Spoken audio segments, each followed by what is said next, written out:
হাদিস নবীর বাণী জীবন আচরণ, আল কোরআনের খোলাসা জ্ঞান, জ্ঞানের সাগর থেকে তুলে আনা জীবনের নানাবিধ সমাধান। হাদিসে ঈমান বোঝা, কর্মনীতি বোঝা, সমগ্র জীবনের মর্ম ভাষা। হাদিস আমার ভালোবাসা, হাদিস আমার ভালোবাসা। আসসালামু আলাইকুম ওয়া রাহমাতুল্লাহি ওয়া বারাকাতুহু। বিসমিল্লাহ ওয়ালহামদুলিল্লাহ ওয়াসসালাতু ওয়াসসালামু আলা রাসূলিল্লাহ ওয়া বা'দ। প্রিয় দর্শক শ্রোতা, আশা করছি আল্লাহ সুবহানাহু ওয়া তাআলা আপনাদের সকলকে ভালো রেখেছেন। আলহামদুলিল্লাহ, আল্লাহর মেহেরবানিতে আমরাও মাহে রমজানের এই পবিত্র সময়ে ভালো আছি, আলহামদুলিল্লাহ। প্রিয় দর্শক, রমাদানের এই সময়টাতে আমরা অনেকেই যাকাত আদায় করছি, যাকাত প্রদান করছি, কিন্তু আমরা যাকাতের শাড়ি লুঙ্গি নামে যেভাবে যাকাত আদায় করছি, এভাবে কি আমাদের যাকাত আদায় হচ্ছে? আসুন না আমরা এই সংস্কৃতি বর্জন করি। যাকাতের মূল উদ্দেশ্যই হচ্ছে আমরা যাকে যাকাত দিব তিনি যেন প্রতিষ্ঠিত হয়ে যান। আমরা দারিদ্র বিমোচনের ক্ষেত্রে মূলত যাকাত দিতে হয়। আমরা দারিদ্র বিমোচনের জন্যই কি যাকাত দিচ্ছি? প্রতি বছর আমরা এই বছর যাকে যাকাত দিলাম, আগামী বছরও তাকেই যাকাত দিচ্ছি, তাহলে তার পরিবর্তন কি হলো? আসুন আমরা এই সংস্কৃতি বর্জন করি। আল্লাহ রাব্বুল আলামিন সূরা তাওবার ৬০ নম্বর আয়াতে যেই ৮ শ্রেণীর মানুষের কথা উল্লেখ করেছেন, যাদেরকে যাকাত দিতে বলেছেন, আমরা তাদেরকে যাকাত দিয়ে তাদেরকে প্রতিষ্ঠিত করে দেই। আল্লাহ রাব্বুল আলামিন আমাদেরকে সেই তৌফিক দান করুক, আমিন। প্রিয় দর্শক শ্রোতা, আপনাদের সকলকে আন্তরিক মোবারকবাদ জানিয়ে শুরু করছি great wall ceramic presents Hadis Amar Bhalobasa season 2, powered by fresh, awarded by CSRM, supported by air Asia, উমরা পার্টনার শরীফ হজ গ্রুপ। আমাদের সঙ্গে আরও যারা থাকছেন, কো স্পন্সর আল আরাফা ইসলামী ব্যাংক PLC। প্রিয় দর্শক শ্রোতা, আমরা আছি চতুর্থ রাউন্ডের দ্বিতীয় পর্ব শুরু করব আজকেও 4 জন প্রতিযোগী অংশ নেবেন এই প্রতিযোগিতায়। আর এই 4 জনের মধ্য থেকেও আজকে একজনকে আমরা বিদায় জানাবো। প্রিয় দর্শক, চলুন শুরুতেই আজকের প্রতিযোগী বৃন্দের সঙ্গে আপনাদেরকে পরিচয় করিয়ে দিচ্ছি। আজকে হাদিস আমার ভালোবাসার এই চমৎকার আয়োজনে পারফর্ম করবেন নরসিংদীর প্রতিযোগী হাবিবুল্লাহ। আসসালামু আলাইকুম ওয়া রাহমাতুল্লাহি ওয়া বারাকাতুহু।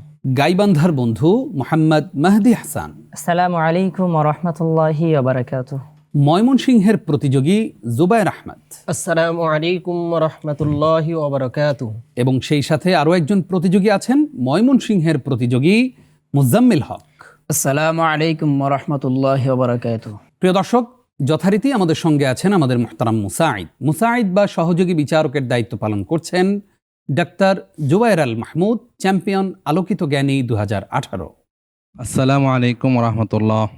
প্রিয় দর্শক, বিদগ্ধ বিচারক হিসেবে দায়িত্ব পালন করছেন আন-নূর ইনস্টিটিউট ফর আল আজহার এডুকেশনের সম্মানিত প্রতিষ্ঠাতা পরিচালক ফদিলাতুশ শেখ লুৎফর রব্বি আফনান আল আজহারি। আসসালামু আলাইকুম ওয়া রাহমাতুল্লাহি ওয়া বারাকাতুহু। প্রিয় দর্শক, আমাদের সঙ্গে রয়েছেন আরও একজন বিজ্ঞ বিচারকের দায়িত্ব পালন করছেন উত্তর বাড্ডা ইসলামিয়া কামিল মাদ্রাসার স্বনামধন্য ভাইস প্রিন্সিপাল ফদিলাতুল উস্তাজ ডক্টর মোহাম্মদ লুৎফুর রহমান। আসসালামু আলাইকুম ওয়া রাহমাতুল্লাহি ওয়া বারাকাতুহু। প্রিয় দর্শক, আমাদের সঙ্গে আছেন আমাদের মুহতারাম মুশরিফ বা তত্ত্বাবধায়কের দায়িত্ব পালন করছেন ধানমন্ডি মসজিদুত তাকওয়া সোসাইটির সম্মানিত খতিব ফদিলাতুশ শেখ মুফতি সাইফুল ইসলাম। আসসালামু আলাইকুম ওয়া রাহমাতুল্লাহি ওয়া বারাকাতুহু। ওয়া আলাইকুম আসসালাম ওয়া রাহমাতুল্লাহি ওয়া বারাকাতুহু। মুহতারাম মুশরিফ, বিজ্ঞ বিচারকদ্বয়, মুহতারাম মুসাঈদ, প্রিয় প্রতিযোগীবৃন্দ, সেই সাথে প্রিয় দর্শক, আপনাদেরকে হাদিস আমার ভালোবাসা সিজন 2 এর 4র্থ রাউন্ডের আজকের পর্বে স্বাগত জানাচ্ছি আমি নিজাম বিন মুহিব। প্রিয় দর্শক, দেরি কেন আর, চলুন প্রতিযোগিতা শুরু করি।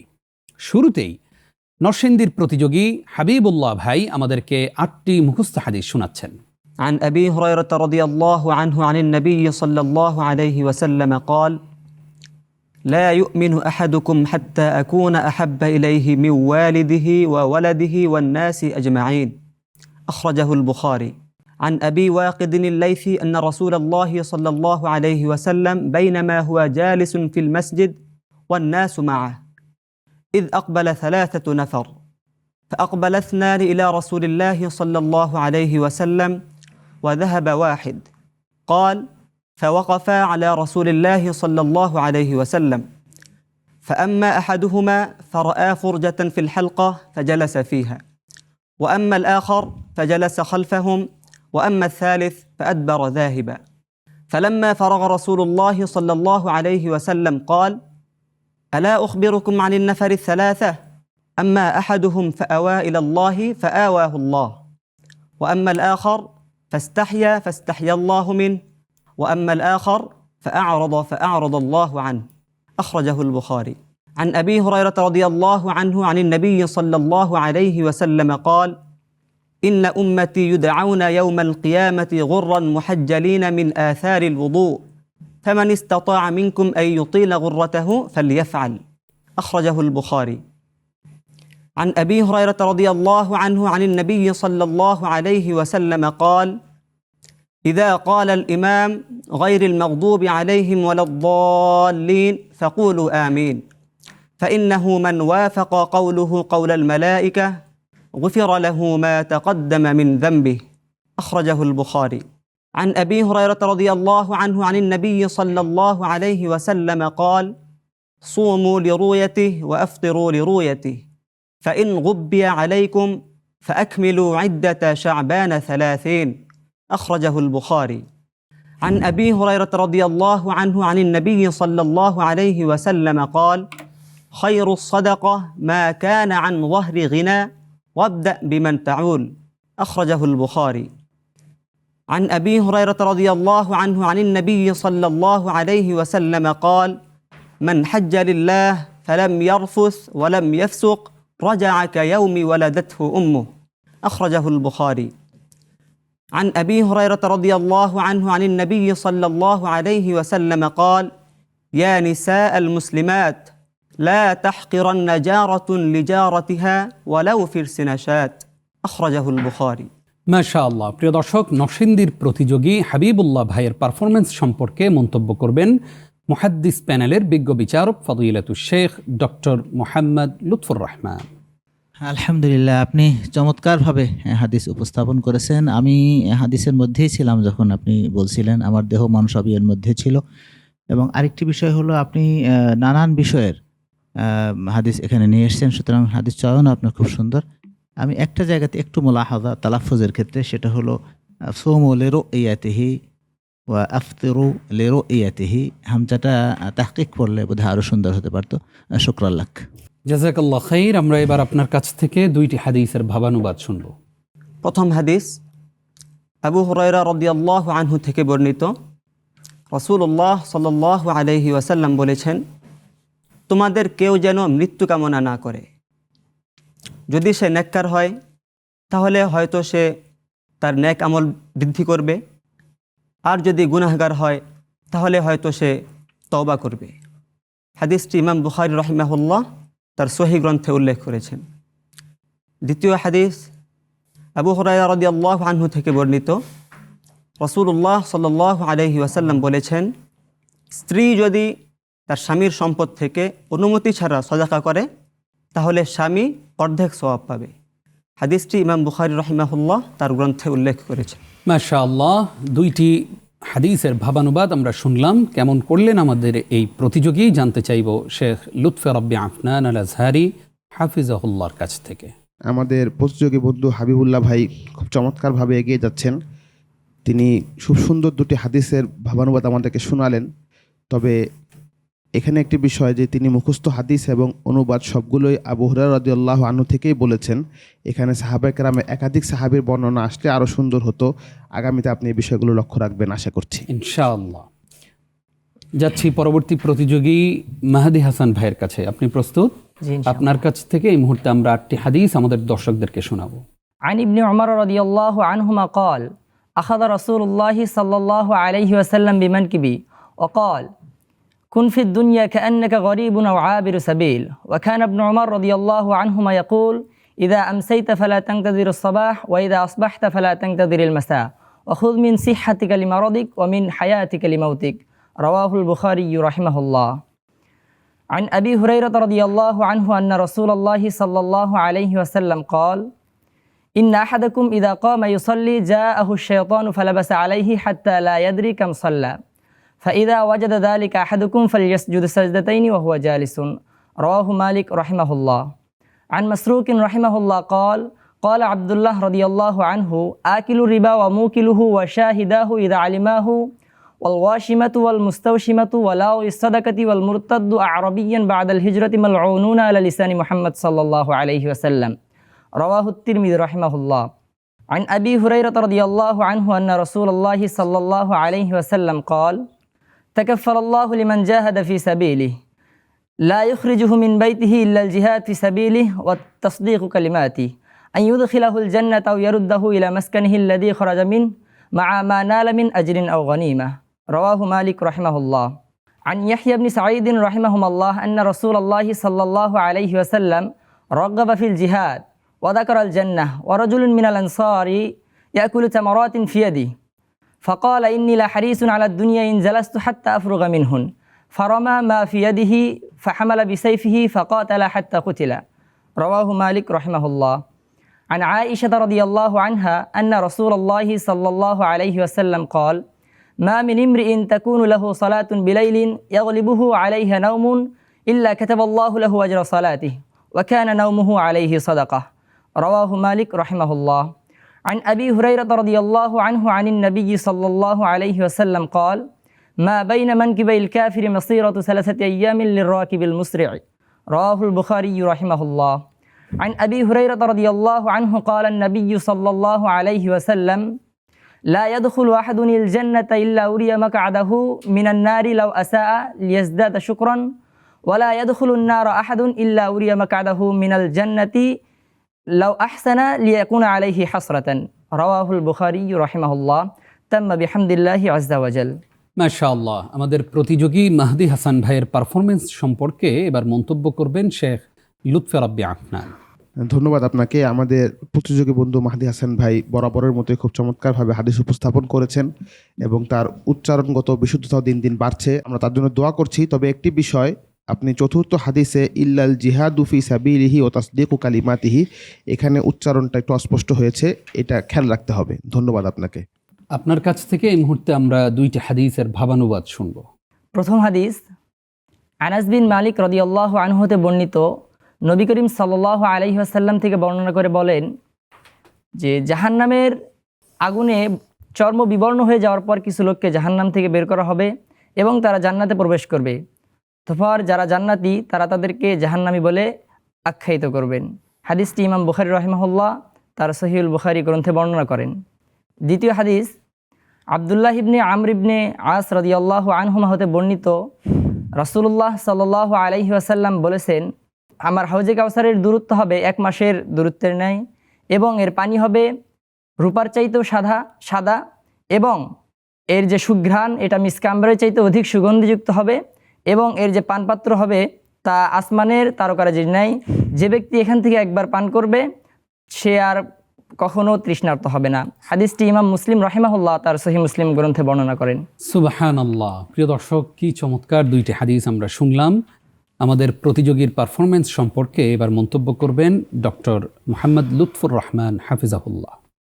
আলহামদুলিল্লাহ, আমাদের প্রিয় ভাই খুবই সুন্দর 2টো হাদিস অনুবাদ এবং ভাবানুবাদ করেছেন। মনে গেঁথে রাখার মতো হাদিস। আমি 2টো মোলাহাজা দেই, সেটা হলো খুবই স্বাভাবিক থাকবেন, তাহলে দেখবেন তাড়াহুড়ো আসবে না, উচ্চারণ সুন্দর হবে, আপনার প্রকাশভঙ্গিও ভালো হবে। আমরা আশা করছি যে আপনি আরও সামনের দিকে এগিয়ে যেতে পারবেন। আপনার জন্য দোয়া। মাশাআল্লাহ। প্রিয় দর্শক, আমরা যাচ্ছি পরবর্তী প্রতিযোগীর কাছে। ময়মনসিংহের বন্ধু জুবাইর আহমদ ভাই, আপনার কাছ থেকে এই মুহূর্তে আমরা 8টি মুখস্থ হাদিস শুনব। বিসমিল্লাহির রহমানির রহিম। عن أبي هريرة رضي الله عنه قال قال رسول الله صلى الله عليه وسلم ما من مولود إلا يولد على الفطرة فأبواه يحفظانه أو ينصرانه أو يمجسانه. رواه البخاري. عن ابن مسعود رضي الله عنه قال قال رسول الله صلى الله عليه وسلم لا حسد إلا في 2: رجل آتاه الله المال فسلطه على هلكته في الحق، ورجل آتاه الله الحكمة فهو يقضي بها ويعلمها. رواه البخاري. عن أنس رضي الله عنه أنه قال قال رسول الله صلى الله عليه وسلم من صلى صلاتنا واستقبل قبلتنا فأكل ذبيحتنا فذلك المسلم الذي له ذمة الله وذمة رسوله فلا تخفر الله في ذمته. رواه البخاري. عن أبي موسى الأشعري رضي الله عنه قال قال رسول الله صلى الله عليه وسلم مثل الذي يذكر ربه والذي لا يذكر ربه مثل الحي والميت. رواه البخاري. عن ابن عمر رضي الله عنهما قال سمعت رسول الله صلى الله عليه وسلم يقول إذا أراد أحدكم أن يأتي الجمعة فليغتسل. رواه مسلم. عن أبي هريرة رضي الله عنه عن النبي صلى الله عليه وسلم قال إن في الجمعة لساعة لا يوافقها مسلم يسأل الله فيها خيرا إلا أعطاه إياه. رواه مسلم. عن أبي هريرة رضي الله عنه أن النبي صلى الله عليه وسلم قال خير يوم طلعت عليه الشمس يوم الجمعة فيه خلق آدم وفيه أخرج منها ولا تقوم الساعة إلا في يوم الجمعة. رواه مسلم. عن أبي هريرة رضي الله عنه قال قال رسول الله صلى الله عليه وسلم من توضأ فأحسن الوضوء ثم أتى الجمعة فاستمع وأنصت غفر له ما بينه وبين الجمعة وزيادة 3 أيام ومن مس الحصى فقد لغى. رواه مسلم.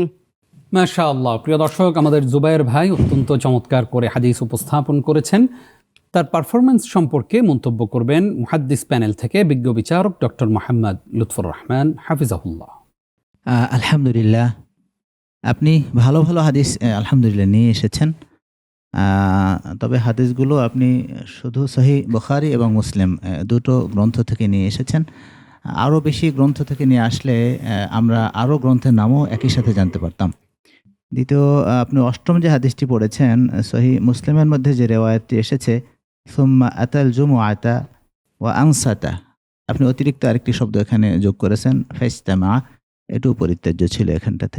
2 নম্বর হাদিসের মধ্যে রাজুলুন আতাহুল্লাহু মালান, আপনি এখানে আলিফলাম যোগে আল মালা বলেছেন। সব মিলে ভালো হয়েছে, আপনি আরও সামনে এগিয়ে যেতে পারবেন, আমরা আপনার জন্য দোয়া করি। জাযাকাল্লাহ খাইর। জুবায়ের ভাই, আপনি আমাদেরকে এবার কি শোনাবেন? 2টি মুখস্থ হাদিস শোনাবো ইনশাআল্লাহ। ভাবানুবাদ শোনাবেন। জি জি। সাহাবী জাবির রাদিয়াল্লাহু আনহু থেকে বর্ণিত, তিনি বলেন রাসূল করিম সাল্লাল্লাহু আলাইহি ওয়াসাল্লাম অবন্টিত জিনিসের মধ্যে শুফার ফয়সালা করেছেন। যখন সীমানা নির্ধারিত হবে, অর্থাৎ সীমানা নির্ধারণ হয়ে যাবে এবং রাস্তা ভিন্ন হয়ে যাবে, ফালা শুফাআতা, তখন আর কোনো শুফাআত থাকবে না, অর্থাৎ তখন আর প্রতিবেশী শুফাআর হক পাবে না। এই হাদিসটি ইমাম বুখারী রহিমাহুল্লাহু তাআলা সহিহ বুখারী গ্রন্থে উল্লেখ করেছেন। সাহাবী আবু রাফি রাদিয়াল্লাহু আনহু বলেন রাসূল করিম সাল্লাল্লাহু আলাইহি ওয়াসাল্লাম বলেছেন আল জারু আহাক্কু বিসাকাবিহি, প্রতিবেশী শুফাআর হকদার হবে, অর্থাৎ আল জারু আহাক্কু বিসাকাবিহি আই বিশুফাআতিহি, যে ব্যক্তি প্রতিবেশী থাকবে সেই ব্যক্তি শুফাআর হকদার হবে। এই হাদিসটিও ইমাম বুখারী রহিমাহুল্লাহু তাআলা সহিহ বুখারী গ্রন্থে উল্লেখ করেছেন। সুবহানাল্লাহ। এই 2টি হাদিস কেমন উপস্থাপন করলেন আমাদের এই প্রতিযোগী? মন্তব্য করবেন শেখ লুৎফর রব্বি আফনান আজহারি। জুবায়ের আহমদ ভাই চমৎকার 2টি হাদিস আনলেন। এখানে আপনার অনুবাদ সঠিক হয়েছে, তবে আমাদের দর্শকদের বোঝার সুবিধার্থে বলি, সুফা হচ্ছে জমি বিক্রির সময় প্রতিবেশী সেই জমি কেনার ক্ষেত্রে অগ্রাধিকার লাভ করা। ধন্যবাদ আপনাকে। যাচ্ছি পরবর্তী প্রতিযোগী ময়মনসিংহের বন্ধু মুজাম্মিল হক ভাইয়ের কাছে। তিনি এবার আমাদেরকে 8টি মুখস্থ হাদিস শোনাবেন। বিসমিল্লাহির রহমানির রহিম। আন আবি হুরায়রা রাদিয়াল্লাহু তাআলা আনহু قال ما عاب رسول الله صلى الله عليه وسلم طعاما قط كان إذا اشتهى شيئا أكله وإن كرهه تركه متفق عليه. وعنه رضي الله تعالى عنه قال نهى رسول الله صلى الله عليه وسلم أن يصلي الرجل مختصرا متفق عليه. وعنه رضي الله تعالى عنه قال قال رسول الله صلى الله عليه وسلم ليس الشديد بالسرعة إنما الشديد الذي يملك نفسه عند الغضب رواه البخاري رحمه الله وعنه رضي الله تعالى عنه قال قال رسول الله صلى الله عليه وسلم من كان يؤمن بالله واليوم الآخر فلا يؤذي جاره ومن كان يؤمن بالله واليوم الآخر فليكرم ضيفه ومن كان يؤمن بالله واليوم الآخر فليقل خيرا أو ليصمت رواه البخاري رحمه الله وعن ابن عمر رضي الله تعالى عنهما قال قال رسول الله صلى الله عليه وسلم من حمل علينا السلاح فليس منا رواه البخاري رحمه الله وعنه رضي الله تعالى عنه قال قال رسول الله صلى الله عليه وسلم لا ينظر الله إلى من جر ثوبه خيلاء رواه البخاري رحمه الله وعن أنس رضي الله تعالى عنه قال قال رسول الله صلى الله عليه وسلم من سره أن يبسط له في رزقه أو ينسأ له في أثره فليصل رحمه رواه البخاري رحمه الله وعنه رضي الله تعالى عنه قال قال رسول الله صلى الله عليه وسلم إن في الجنة لشجرة يسير الراكب في ظلها 100 عام لا يقطعها رواه البخاري رحمه الله আমাদের মুজাম্মিল ভাই তার হাদিস উপস্থাপনার ক্ষেত্রে কতটা দক্ষতা দেখাতে পারলেন জানতে চাইব উস্তাজ ডক্টর মোহাম্মদ লুৎফুর রহমান হাফিজাহুল্লাহর কাছ থেকে। আলহামদুলিল্লাহ, আপনি ছোট ছোট অথচ অনেক অর্থবহ অনেকগুলো হাদিস আমাদের সামনে পেশ করেছেন। আমার কাছে বেশ ভালো লেগেছে। অল্প কথা, জীবন ঘনিষ্ঠ হাদিস। আমরা যেন সকলে এই হাদিসগুলোর উপরে আমল করতে পারি। আল্লাহ তাআলা আমাদের সেই তৌফিক দান করুন। আল্লাহুম্মা আমিন। যাচ্ছি মুজাম্মিল ভাইয়ের কাছে, আপনি এবার আমাদেরকে দুইটি হাদিসের ভাবানুবাদ শোনাবেন। আনাস রাদিয়াল্লাহু তাআলা আনহু থেকে বর্ণিত, রাসূলুল্লাহ সাল্লাল্লাহু আলাইহি ওয়াসাল্লাম বলেছেন, আযান এবং ইকামতের মধ্যবর্তী সময়ের দোয়া ফিরিয়ে দেওয়া হয় না। উক্ত হাদিসটি নাসাই রাহিমাহুল্লাহ শিয়া গ্রন্থ সুনান নাসাইতে উল্লেখ করেছেন। আব্দুল্লাহ ইবনে মাসউদ রাদিয়াল্লাহু তাআলা আনহু থেকে বর্ণিত, রাসূলুল্লাহ সাল্লাল্লাহু আলাইহি ওয়াসাল্লাম বলেছেন, সর্বশ্রেষ্ঠ আমল হচ্ছে সালাতের শুরু ওয়াক্তে সালাত আদায় করা। উক্ত হাদিসটি ইমাম তিরমিজি রাহিমাহুল্লাহ শিয়া গ্রন্থ জামিউ তিরমিজিতে উল্লেখ করেছেন। মাশাআল্লাহ, দুইটি হাদিসের ভাবানুবাদ আমরা শুনেছি। আমাদের এই প্রতিযোগী সম্পর্কে মন্তব্য করবেন উস্তাজ শেখ লুৎফে রব্বি আফনান। আমাদের প্রতিযোগী বন্ধু মুজাব্বিল হক ভাই দুইটি সুন্দর হাদিস নির্বাচন করেছেন, সংক্ষিপ্ত হাদিস এবং গুরুত্বপূর্ণ হাদিস। তবে দ্বিতীয় হাদিসের ক্ষেত্রে এখানে আছে আফদলুল আমাল। তো সর্বোত্তম বা সর্বশ্রেষ্ঠ আমল শুধু এভাবে না বলে, কারণ আফদলুল আমাল অনেক রেওয়ায়তের মধ্যে এসেছে, এজন্য আমরা বলতে পারি যে সর্বশ্রেষ্ঠ বা সর্বোত্তম একটি আমল হচ্ছে নামাজের প্রথম ওয়াক্তে নামাজ পড়া। এভাবে বললে অন্য হাদিসগুলোর সাথে মিল থাকে। ধন্যবাদ আপনাকে। মাশাআল্লাহ। প্রিয় দর্শক, আমরা যাচ্ছি হিফজুল হাদিস রাউন্ডের দ্বিতীয় অংশে। এই অংশে আমাদের বিজ্ঞ বিচারকদ্বয় দুইটি করে মোট 4টি প্রশ্ন করবেন প্রত্যেক প্রতিযোগীকে।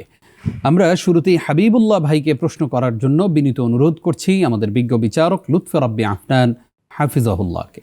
হাবিবুল্লাহ ভাই, আপনার জন্য প্রথম প্রশ্ন হচ্ছে, যদি কোনো ব্যক্তিকে আল্লাহ তাআলা সম্পদ দেন কিন্তু সে সেই সম্পদের যাকাত আদায় না করে, তাহলে তার শাস্তি কি হবে কিয়ামতের দিন? যদি আল্লাহ সুবহানাহু ওয়া তাআলা কোনো বান্দাকে সম্পদ দান করেন আর সে যদি সে সম্পদ পেয়ে যাকাত ঠিকমতো আদায় না করে, তাহলে আল্লাহ তাআলা কিয়ামতের দিন তার এই সম্পদকে বিষাক্ত সর্পরূপে তার গলায় লটকিয়ে দিবেন। এই সাপ তার 2 চোয়ালের মধ্যে দংশন করতে থাকবে আর বলতে থাকবে, আনা মালুকা আনা কাংজুক, আমি তোমার সেই সম্পদ যা তুমি গচ্ছিত করে রেখেছিলে।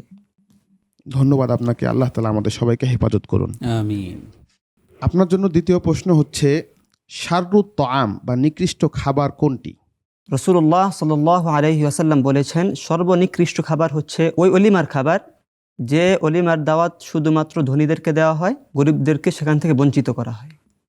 ধন্যবাদ আপনাকে, আপনার উত্তরটি সঠিক হয়েছে। বাকি 2টি প্রশ্ন করছেন উস্তাজ ডক্টর মোহাম্মদ লুৎফুর রহমান হাফিজাহুল্লাহ। আলহামদুলিল্লাহ, আপনার জন্য তৃতীয় প্রশ্ন হলো, হাদিসের আলোকে দৈনিক 100 বার সুবহানাল্লাহি ওয়া বিহামদিহি এই দোয়া পাঠ করার ফজিলত কি? হুত্তাত খতায়াহু ওয়া ইন কানাত মিথলা জাবাদিল বাহর, তার সমস্ত গুনাহ মাফ করে দেওয়া হবে যদিও তা সমুদ্রের ফেনা সম পরিমাণ হয়। আলহামদুলিল্লাহ, আপনি সঠিক উত্তরটি আমাদের সামনে পেশ করেছেন। আপনার জন্য সর্বশেষ প্রশ্ন, জনাবে রাসূলুল্লাহ সাল্লাল্লাহু আলাইহি ওয়াসাল্লামকে স্বপ্নে কোন ব্যক্তিকে জান্নাতের প্রাসাদ দেখানো হয়েছিল? উমর রাদিয়াল্লাহু আনহুর জন্য একটি প্রাসাদ রাসূলুল্লাহ সাল্লাল্লাহু আলাইহি ওয়াসাল্লামকে দেখানো হয়েছিল। আপনার উত্তর, এটিও সঠিক উত্তর হয়েছে, আপনাকে মোবারকবাদ। জাযাকাল্লাহ খাইর। যাচ্ছি পরবর্তী প্রতিযোগী মাহদি হাসান ভাইয়ের কাছে। তাকে প্রথমেই দুইটি প্রশ্ন করবেন উস্তাজ ডক্টর মোহাম্মদ লুৎফুর রহমান। আপনার জন্য প্রথম প্রশ্ন, জান্নাতের অধিকাংশ অধিবাসী কারা হবেন? দুইটি হাদিস বর্ণিত হয়েছে এই বিষয়ে। একটি ইমরান ইবনে হুসাইন রাদিয়াল্লাহু আনহুমা থেকে, সেখানে বর্ণিত হয়েছে যে রাসূল সাল্লাল্লাহু আলাইহি ওয়াসাল্লাম বলতেছেন যে তাদের অধিকাংশ যারা হবে তারা হচ্ছে আল ফুকারা। আর পরবর্তী হাদিসে আছে যে কুমতু আলা বাবিল জান্নাতি ফারাইতু আকথার ফাইদা আম্মাতু মান দাখালাহা আল মাসাকিন। আর উসামা ইবনে যায়েদ রাদিয়াল্লাহু আনহুমা হতে বর্ণিত রাসূল সাল্লাল্লাহু আলাইহি ওয়াসাল্লাম বলতেছেন কুমতু আলা বাবিল জান্নাহ, আমি জান্নাতের দরজাতে দাঁড়িয়ে দেখলাম ফাইদা আম্মাতু মান দাখালাহা আল মাসাকিন, সেখানে অধিকাংশ যারা প্রবেশ করেছে তারা হচ্ছে ফকির মিসকিন যারা তারা। আপনার উত্তর আমরা সঠিকই ধরে নিচ্ছি। আপনার দ্বিতীয় প্রশ্ন হলো, আল্লাহুম্মা আল্লিমহু আল কিতাবা, এই হাদিসটি বর্ণনা করেছেন কোন সাহাবী? ইবনু আব্বাস রাদিয়াল্লাহু আনহুমা। আলহামদুলিল্লাহ, আপনার উত্তরটি সঠিক হয়েছে, শুকরান লাক। পরবর্তী দুইটি প্রশ্ন করবেন শেখ লুৎফর রব্বি আফনান। মেহেদী হাসান ভাই, আপনার জন্য তৃতীয় প্রশ্ন হচ্ছে, রাসূলুল্লাহ সাল্লাল্লাহু আলাইহি ওয়াসাল্লামের নামে কেউ যদি জাল হাদিস বানায় তাহলে তার শাস্তি কি? আলী বিন আবি তালিব রাদিয়াল্লাহু আনহু থেকে হাদিসটি বর্ণিত। তিনি বলতেছেন যে কি, মান কাযাবা আলাইয়া মুতাআম্মিদান ফালিয়ালিজিন নার, সে যেন জাহান্নামে প্রবেশ করলো। ধন্যবাদ আপনাকে, আপনার উত্তরটি সঠিক হয়েছে। আপনার জন্য সর্বশেষ প্রশ্ন, রাসূলুল্লাহ সাল্লাল্লাহু আলাইহি সাল্লাম যখন রোগী দেখতে যেতেন তখন কি দোয়া পড়তেন? আল্লাহুম্মা আযহিবিল বা'স রাব্বান নাস ওয়াশফি আনতা শাফি লা শিফা ইল্লা শিফাউক শিফাআন লা ইগাদিরু সাকামা লা বা'সা তুফুরুন ইনশাআল্লাহ। ধন্যবাদ আপনাকে, আপনার উত্তরটি সঠিক হয়েছে। মাশাআল্লাহ। প্রিয় দর্শক, এরই সাথে আমরা একটি গুরুত্বপূর্ণ দোয়া শিখলাম। অসুস্থ রোগীকে দেখতে গেলে আমরা এই দোয়া পাঠ করব ইনশাআল্লাহ। পরবর্তী প্রতিযোগী জুবায়ের ভাইকে প্রথমেই দুইটি প্রশ্ন করবেন শেখ লুৎফর রব্বি আফনান। জুবায়ের আহমদ ভাই, আপনার জন্য প্রথম প্রশ্ন হচ্ছে, রমজান মাসের শেষ দশক যখন শুরু হয় তখন রাসূলুল্লাহ সাল্লাল্লাহু আলাইহি সাল্লাম কি করতেন তার পরিবারের সাথে? রমজানের শেষ দশকে রাসূল করিম সাল্লাল্লাহু আলাইহি ওয়াসাল্লাম পরিবারের লোকজনদেরকে জাগিয়ে দিতেন, এবাদতে একাগ্র হতেন এবং লুঙ্গি বেঁধে নিতেন, অর্থাৎ বেশি বেশি পরিমাণ এবাদত করতেন। ধন্যবাদ আপনাকে, আপনার উত্তরটি সঠিক হয়েছে। আপনার জন্য দ্বিতীয় প্রশ্ন হচ্ছে, যখন কোনো মানুষ কোনো জায়গায় যায় তখন সে কি দোয়া পড়বে? আউযু বিকালিমাতিল্লাহি তাম্মাতি মিন শাররি মা খালাক। ধন্যবাদ আপনাকে, আপনার উত্তরটি সঠিক হয়েছে। বাকি দুইটি প্রশ্ন করছেন ফদিলাতুশ শেখ ডক্টর মোহাম্মদ লুৎফুর রহমান। জাহান্নামীদের সবচেয়ে নিম্ন পর্যায়ের শাস্তি হাদিসে কি উল্লেখ করা হয়েছে? ইন্না আদনা আহলিন নারি আযাবান আনতাইলু বিনা আলাইনি মিন নার, জাহান্নামের দুটি জুতা পরিয়ে দেওয়া হবে তাকে। ইয়াগলি দিমাগহু মিন হারারাতিন আলাইহি, আর এর উত্তাপে তার মগজ গলে গলে পড়বে। আপনার উত্তরটি হাদিসের আলোকে সঠিক হয়েছে। আলহামদুলিল্লাহ। আপনার জন্য সর্বশেষ প্রশ্ন, কিয়ামতের দিন মানানসই লম্বা গর্দান বিশিষ্ট কারা হবেন? মুয়াজ্জিনগণ। আলহামদুলিল্লাহ, এটিও আপনার সঠিক উত্তর, শুকরান লাক। মাশাআল্লাহ। প্রিয় দর্শক, আমরা দেখলাম জুবায়ের ভাই চমৎকার করেই চারটি প্রশ্নের জবাব দিয়েছেন। পরবর্তী প্রতিযোগী মুজাম্মিল ভাইকে এই মুহূর্তে প্রথমেই দুইটি প্রশ্ন করবেন শেখ ডক্টর মোহাম্মদ লুৎফুর রহমান। প্রথম প্রশ্ন, নবী মুহাম্মদুর রাসূলুল্লাহ সাল্লাল্লাহু আলাইহি ওয়াসাল্লাম দুনিয়ায় কিভাবে থাকতে বলেছেন? কান্নাকা গরিবুন আও আবিরু সাবিল, মুসাফির ন্যায় এবং অপরিচিত ব্যক্তির ন্যায় থাকো। আলহামদুলিল্লাহ, আপনার এই উত্তরটি সঠিক হয়েছে। আপনার জন্য দ্বিতীয় প্রশ্ন, ছবি অঙ্কনকারীদের বিষয়ে একটি হাদিস আমাদের সামনে বলুন। ইন্না আশাদ্দান নাসি আযাবান ইনদাল্লাহি ইয়াউমাল কিয়ামাতি আল মুসাফিরুন, আল্লাহ কিয়ামতের দিন আল্লাহ তাআলার নিকট সবচেয়ে কঠিন শাস্তিপ্রাপ্ত হবে ছবি অঙ্কনকারীগণ। আমরা এই উত্তরটিকে সঠিক হিসেবে বিবেচনা করছি, শুকরান লাক। পরবর্তী দুইটি প্রশ্ন করবেন শেখ লুৎফর রব্বি আফনান। মুজাম্মিল ভাই, আপনার জন্য তৃতীয় প্রশ্ন হচ্ছে, যদি কারো খাবারের মধ্যে মাছি পড়ে যায় সেক্ষেত্রে এই খাবারটি খাওয়ার সুন্নাহ পদ্ধতি কি? إذا وقع الذباب في شراب أحدكم فليغمسه ثم لينزعه فإن في أحد جناحيه داء وفي الآخر شفاء। যখন তোমাদের কারো খাবারের মাঝে মাছি পড়ে যায় তখন সে যেন মাছিকে ডুবিয়ে দেয়, অতঃপর তা ফেলে দেয়, কেননা তার এক ডানার মধ্যে আছে রোগ এবং অপর ডানার মধ্যে আছে শিফা। ধন্যবাদ আপনাকে, আপনার উত্তরটি সঠিক হয়েছে।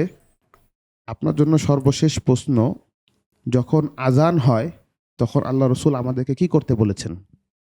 আজানের জবাব দিতে বলছেন, ইদা সামিআতুমুন নিদা ফাকুলু মিসলা মা ইয়াকুলুল মুআজ্জিনু। ধন্যবাদ আপনাকে, আপনার উত্তরটি সঠিক হয়েছে। মাশাআল্লাহ। প্রিয় দর্শক, আমরা শেষ করলাম হিফজুল হাদিস রাউন্ড। যাচ্ছি পরবর্তী রাউন্ড, বাজ্জার রাউন্ডে।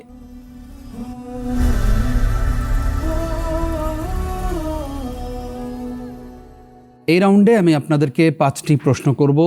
যিনি প্রথমে বাজ্জার প্রেস করবেন তিনি উত্তর দেবার সুযোগ পাবেন। তিনি সঠিক উত্তর দিলে 3 নম্বর পাবেন, ভুল উত্তর দিলে তার প্রাপ্ত নম্বর থেকে 3 নম্বর মাইনাস হয়ে যাবে। প্রথম যিনি বাজ্জার প্রেস করবেন তিনি উত্তর দেওয়ার পরে যে কেউ চ্যালেঞ্জ করতে পারবেন। চ্যালেঞ্জকারী বন্ধু সঠিক উত্তর দিলে 6 নম্বর পাবেন। চ্যালেঞ্জকারী ভুল উত্তর দিলে তার প্রাপ্ত নম্বর থেকে 6 নম্বর মাইনাস হয়ে যাবে। আমরা যাব ইনশাআল্লাহ? ইনশাআল্লাহ। শুরু করছি বাজ্জার রাউন্ড। ইকামত শুনলে সালাতের জামায়াতে কিভাবে শরীক হতে হাদিসে বলা হয়েছে? প্রিয় দর্শক, আমরা দেখছি আমাদের প্রতিযোগী মাহদি হাসান ভাই, তিনি বাজ্জার প্রেস করেছেন। রাসূল সাল্লাল্লাহু আলাইহি সাল্লাম বলতেছেন, যখন ইকামত হয়ে যায় তখন তোমরা সালাতের দিকে হেঁটে যাও, দৌড়িয়ে যেও না। আলাইকুমুস সাকিনাতা ওয়াল বিকার, তোমাদের উপরে তোমরা প্রশান্তি এবং গম্ভীর্যতা সহকারে সালাতের দিকে যাবে। কেউ চ্যালেঞ্জ করবেন? আমরা দেখছি আপনি যে উত্তরটি দিয়েছেন আপনার উত্তরটি সঠিক উত্তর, আলহামদুলিল্লাহ। যাচ্ছি পরবর্তী প্রশ্নে। হাদিসে উল্লেখিত এক ওয়াসাক সমান কত সা? আমরা দেখছি আমাদের প্রতিযোগী মাহদি হাসান ভাই আবারও বাজ্জার প্রেস করেছেন। জি, হাদিসে উল্লেখিত এক ওয়াসাক সমান 60 সা। কেউ চ্যালেঞ্জ করবেন? প্রিয় দর্শক, আমরা দেখতে পাচ্ছি আমাদের প্রতিযোগী হাবিবুল্লাহ ভাই, তিনি বাজ্জার প্রেস করেছেন। প্রিয় দর্শক, হাবিবুল্লাহ ভাই চ্যালেঞ্জ করেছেন কিন্তু তিনি উত্তর দিতে পারলেন না। আমরা দেখছি আমাদের প্রতিযোগী বন্ধু মাহদি হাসান ভাই যে উত্তরটি দিয়েছেন তার উত্তরটি সঠিক উত্তর, আলহামদুলিল্লাহ। যাচ্ছি পরবর্তী প্রশ্নে। যে হাদিসের 2 বা 2 এর অধিক রাবি সনদের মাঝখান থেকে বাদ পড়ে যায় তাকে কি বলে? আমরা দেখছি আমাদের নরসিংদীর প্রতিযোগী তিনি বাজ্জার প্রেস করেছেন। মু'দল। কেউ চ্যালেঞ্জ করবেন? আমরা দেখছি আপনি যে উত্তরটি দিয়েছেন আপনার উত্তরটি সঠিক উত্তর, আলহামদুলিল্লাহ। যাচ্ছি পরবর্তী প্রশ্নে। কোন ব্যক্তির সাথে সাক্ষাৎকালে আল্লাহ তাআলা তার উপর রাগান্বিত অবস্থায় থাকবেন? প্রিয় দর্শক, আমরা দেখছি আমাদের নরসিংদীর প্রতিযোগী তিনি আবারও বাজ্জার প্রেস করেছেন। যে ব্যক্তি মিথ্যা শপথ করে কোনো ব্যক্তির সম্পদ নিয়ে নেয়। কেউ চ্যালেঞ্জ করবেন? আমরা দেখছি আপনি যে উত্তরটি দিয়েছেন আপনার উত্তরটি সঠিক উত্তর, আলহামদুলিল্লাহ। বাজ্জার রাউন্ডের সর্বশেষ প্রশ্ন। আপন সম্পদ রক্ষার্থে জীবন বাজি রেখে লড়াই করে মৃত্যুবরণকারীকে রাসূলুল্লাহ সাল্লাল্লাহু আলাইহি ওয়াসাল্লাম কি বলেছেন? আমরা দেখছি আমাদের জুবায়ের ভাই তিনি বাজ্জার প্রেস করেছেন। হাদিসে এসেছে, মান কুতিলা দুনা মালিহি ফাহুয়া শাহীদুন, তাকে শহীদ বলা হয়েছে। কেউ চ্যালেঞ্জ করবেন? আমরা দেখছি কেউ চ্যালেঞ্জ করলেন না এবং আমাদের জুবায়ের ভাই তিনি যে উত্তরটি দিয়েছেন তার উত্তরটি সঠিক উত্তর, আলহামদুলিল্লাহ। প্রিয় দর্শক, আমরা শেষ করলাম বাজ্জার রাউন্ড। যাচ্ছি বিষয়ভিত্তিক একক হাদিস রাউন্ডে।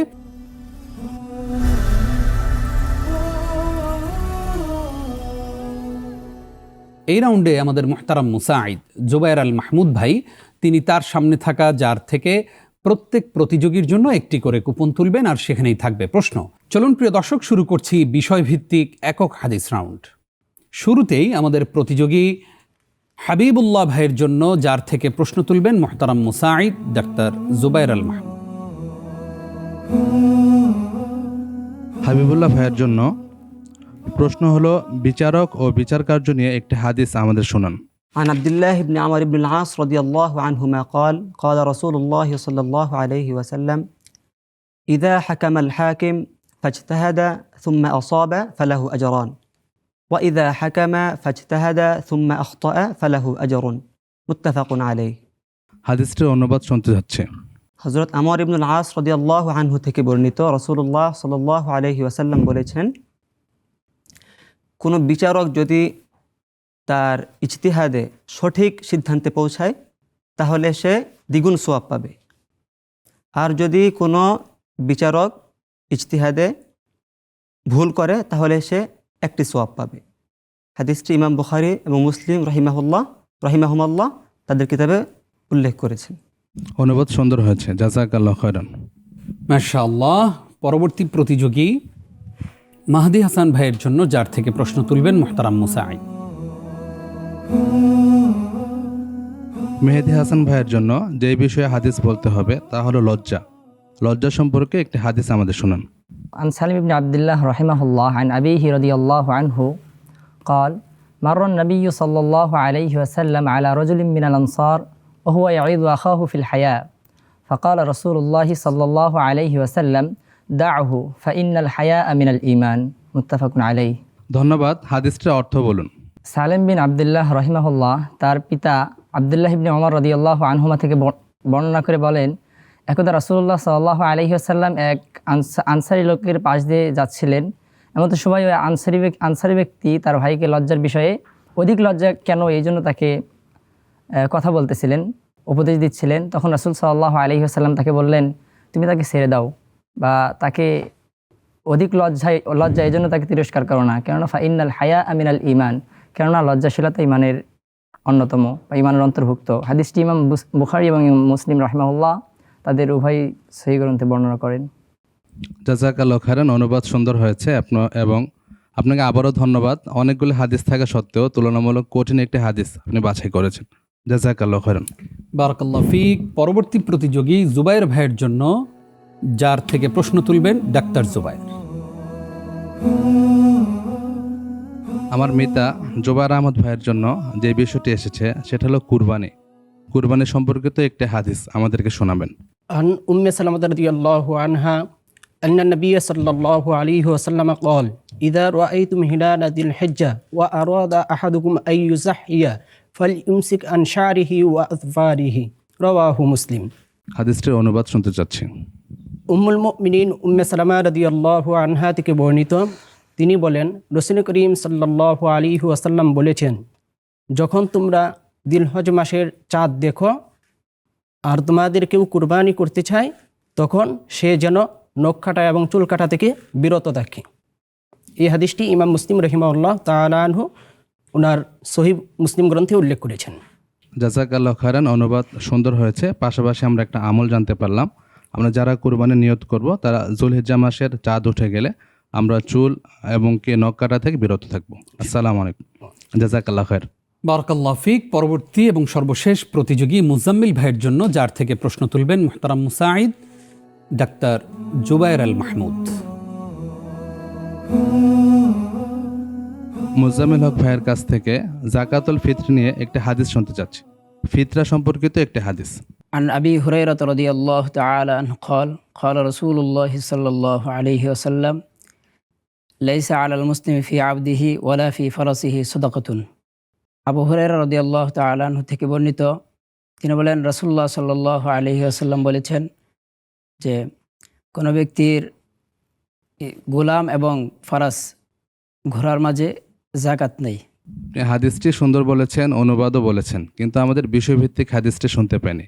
আমরা ফিতরা সম্পর্কিত, যাকাতুল ফিত্র এই সম্পর্কিত একটা হাদিস শুনতে চেয়েছিলাম। ধন্যবাদ। জাযাকাল্লাহু খাইর। প্রিয় দর্শক, আমরা দেখলাম আমাদের চারজন প্রতিযোগী আমাদের মুহতারাম মুসাঈদের মুখোমুখি হয়েছেন এবং একটি করে বিশুদ্ধ হাদিস আমাদেরকে শোনানোর চেষ্টা করেছেন। যাচ্ছি পরবর্তী রাউন্ড, ঝটপট রাউন্ডে।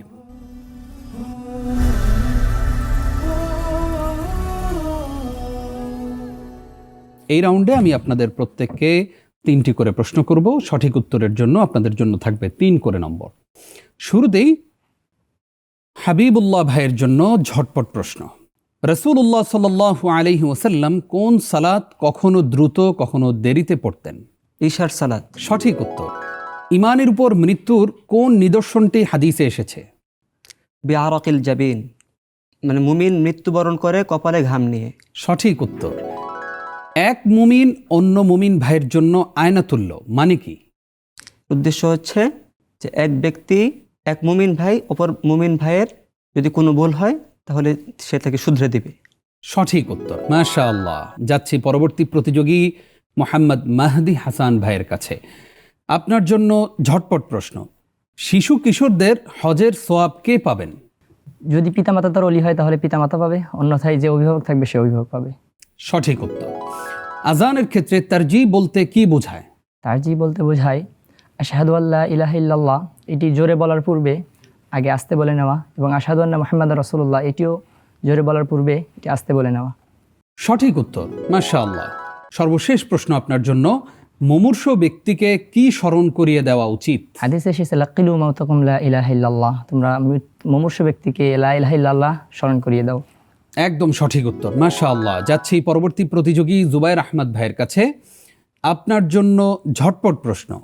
মুমিনের আত্মা কি কারণে ঝুলন্ত অবস্থায় থাকে? ঋণের কারণে। সঠিক উত্তর। রাসূলুল্লাহ সাল্লাল্লাহু আলাইহি ওয়াসাল্লাম হজের সফরে মুজদালিফায় পৌঁছে মাগরিব ও ইশার সালাত কয় আজান ও কয় ইকামতে আদায় করেছিলেন? 1 আজান 2 একামতে। সঠিক উত্তর। বৈঠকে আল্লাহর জিকির ও রাসূলুল্লাহ সাল্লাল্লাহু আলাইহি ওয়াসাল্লামের উপর দরুদ পাঠ না করার পরিণতি কি? সে সব কম পাবে। আপনার উত্তরটি সঠিক হয়নি। উত্তর হচ্ছে কিয়ামতের দিন আফসোস ও মনোবেদনা থাকবে। মাশাআল্লাহ। যাচ্ছি পরবর্তী প্রতিযোগী মুজাম্মিল হক ভাইয়ের কাছে। আপনার জন্য ঝটপট প্রশ্ন। রাসূলুল্লাহ সাল্লাল্লাহু আলাইহি ওয়াসাল্লাম অধিকাংশ সময় কোরআন কারীমের কোন দোয়াটি পড়তেন? রব্বানা আতিনা ফিদ দুনিয়া হাসানাতান ওয়া ফিল আখিরাতি হাসানাতান ওয়া কিনা আযাবান নার। সঠিক উত্তর। রাসূলুল্লাহ সাল্লাল্লাহু আলাইহি ওয়াসাল্লামকে কয়টি কাপড় দ্বারা কাফন দেয়া হয়েছিল? 3টি কাপড় দ্বারা। সঠিক উত্তর।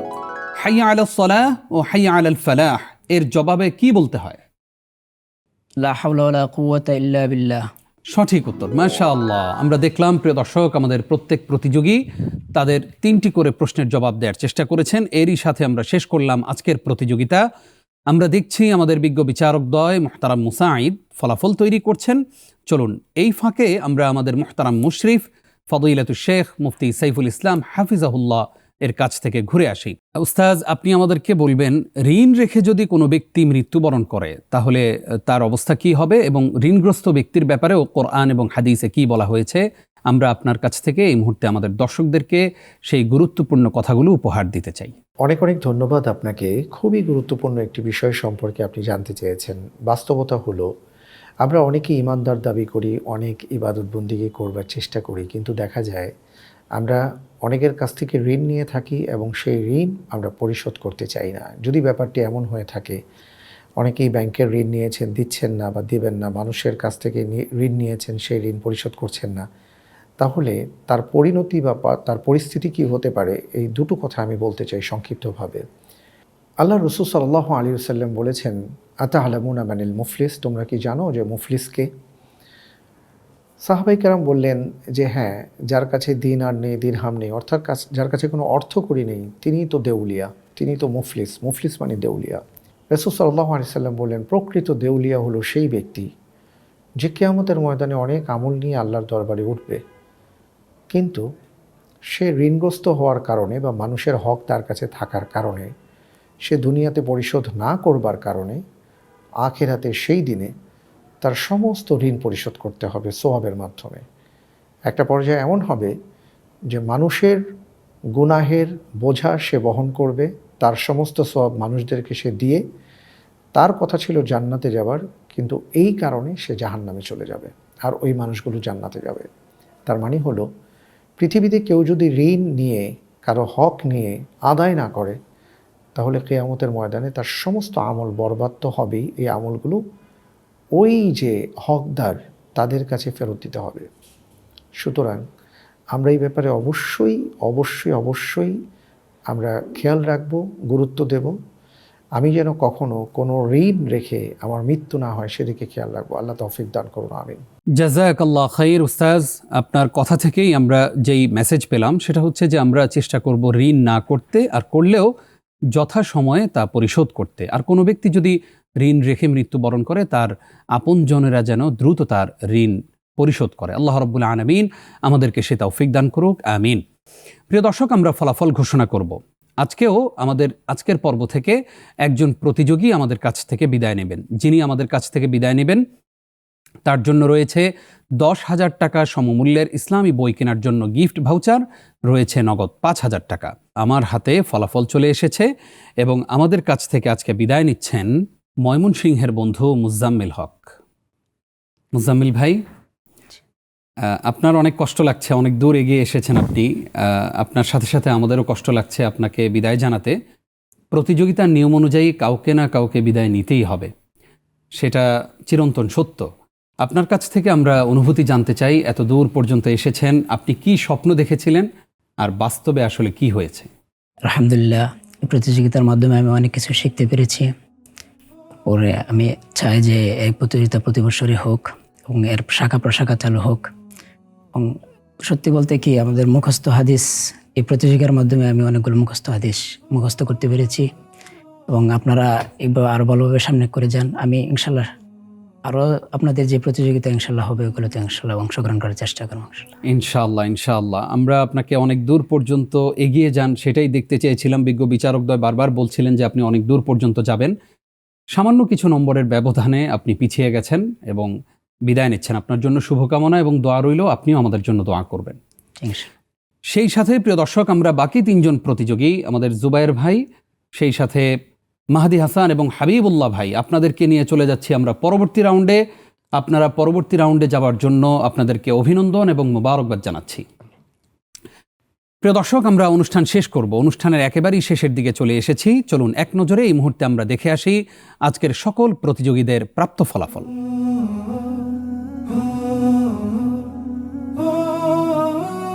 আমরা দেখে নিলাম আজকের পর্বের ফলাফল। প্রিয় দর্শক, আমরা ধন্যবাদ দিচ্ছি আমাদের প্রতিযোগী বৃন্দকে, ধন্যবাদ দিচ্ছি সম্মানিত মুসাঈদ ভাইকে, ধন্যবাদ দিচ্ছি বিজ্ঞ বিচারকদ্বয়কে, সেই সাথে আমাদের মুহতারাম মুশরিফ সাইফুল ইসলাম হাফিজাহুল্লাহকে ধন্যবাদ দিচ্ছি। প্রিয় দর্শক, আপনাদেরকেও ধন্যবাদ জানাচ্ছি। প্রিয় দর্শক, অনুষ্ঠান শেষ করব। আপনারা এতক্ষণ দেখছিলেন great wall ceramic presents Hadis Amar Bhalobasa season 2, powered by fresh, awarded by CSRM, supported by air Asia, ওমরা পার্টনার শরীফ হজ গ্রুপ। আমাদের সঙ্গে আরও যারা থাকছেন, কো স্পন্সর আল আরাফা ইসলামী ব্যাংক PLC। প্রিয় দর্শক, দেখতে দেখতে মাহে রমজান কিন্তু শেষ হচ্ছে। আমরা কি গুনাহ মাফ করাতে পেরেছি? আসুন না রমজানের বাকি দিনগুলোতে আমরা ভালোভাবে তওবা করি। আল্লাহ রাব্বুল আলামিন আমাদের সকলকে ক্ষমা করে দিন, আমিন। আজ এই পর্যন্তই। আগামী পর্ব দেখবার আমন্ত্রণ জানিয়ে আজকের মতো বিদায় নিচ্ছি। আমি নিজাম বিন মুহিব। আসসালামু আলাইকুম ওয়া রাহমাতুল্লাহি ওয়া বারাকাতুহু। ভালোবাসা হাদিস আমার ভালোবাসা।